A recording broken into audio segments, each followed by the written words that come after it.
Guys, তোমরা সবাই কেমন আছো? আশা করি সবাই ভালো আছো। আমি অনেক ভালো আছি। তো আবার একটা ইন্টারেস্টিং ব্লগ ভিডিও নিয়ে চলে এলাম। আমরা কান্দির উদ্দেশ্যে রওনা। তো দেখো, আমরা কান্দি পৌঁছে গেছি। পৌঁছে গিয়ে প্রথমে ফুচকার দোকানে দাঁড়িয়ে গেছি। আর আমরা গেছিলাম মা, আমি, বাপ্পি, ভাই। তো এখানে দেখো আমার ভাই চাটনিতে লেগেছে। আর চাটনি নেওয়ার পরে আমরা ঢুকে যাব কলকাতা মার্টে। ওখানে ছিল ফুচকা, তাই ওখান থেকে খেতে লেগেছি। খেয়ে দিয়ে আমরা চলে যাব কলকাতা মার্টে। আর এখানে আমি যেহেতু ভিডিওটা ধরছিলাম, তাই আমাকে মা ফুচকা খাইয়ে দিচ্ছিলো। তো আমরা ফুচকা টুচকা খেয়ে একদম রেডি হয়ে চলে গেলাম কলকাতা মার্টে। তো এখানে পুজোর অফার চলছিল আর খুব সুন্দর করে সাজিয়েছিল। তো আমরা কলকাতা মার্টের ভিতরে ঢুকে গেছি।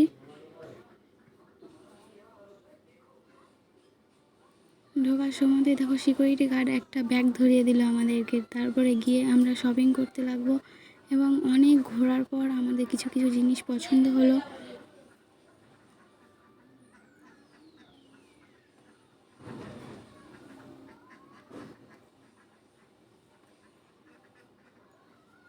আমরা অনেক দেখলাম, কিনলাম। এটা মায়ের পছন্দ হলো, অবশেষে এটা আমার পছন্দ হলো, আবার এটা মায়ের পছন্দ হলো, আর এটা বাপির জন্য। তারপরে তখন আমরা এই পকেটগুলো কত সুন্দর, অনেক পকেট ছিল, তাই ভাই আর আমি একটু খেয়ে নিলাম এখানে। তারপরে দেখো এই পার্স দুটো কেনা হলো। তারপরে চলে গেলাম পেমেন্ট করতে। পেমেন্ট কাকু বললো যে এখানে আর কয়েকটা টাকার জিনিস নিলে নাকি একটা গিফট পাবো। তো আমরা সেই গিফটটা নেওয়ার জন্য চলে গেলাম আবার কিছু কিনতে। তো এই শ্যুজটা কিনলাম আর এই ভাইয়ের জন্য গাড়িটা। তো এই দুটো দিয়ে অবশ্যই এই ব্যাগটা গিফটটাকে পেয়ে নিলাম আমরা। তারপরে দেখো খুশি খুশি চলে গেলাম বাইরে। বাইরে গিয়ে দেখো রাত্রে হয়ে গেছিলো অনেকটাই। তো এখানে খুব সুন্দর লাইট জ্বালিয়েছিলো, বেলুন টাঙিয়ে দিয়েছিলো। আর আমাদের দেখো বিল, অনেক বিল হয়ে গেছিলো গাইস। তো দেখো কত বিল, 2651 টাকা। তারপরে আমরা চলে গেলাম রেস্টুরেন্টে গিয়ে দেখো আমরা প্রথমে কাটলেট অর্ডার করেছিলাম। তারপরে কাটলেটটা খেয়ে নিয়ে দেখলাম, তারপরে চলে এলো আমাদের গরম গরম মোমো।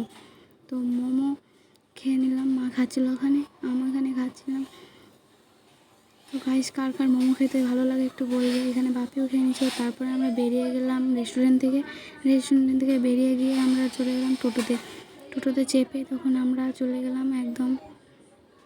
তারপরে এখানে মারা বাজার করে নিয়েছিল। তারপরে দুটো আইসক্রিম নিয়ে এলো ভাইয়ের জন্য, আমার জন্য। তারপরে আমরা বাড়ির উদ্দেশ্যে রওনা।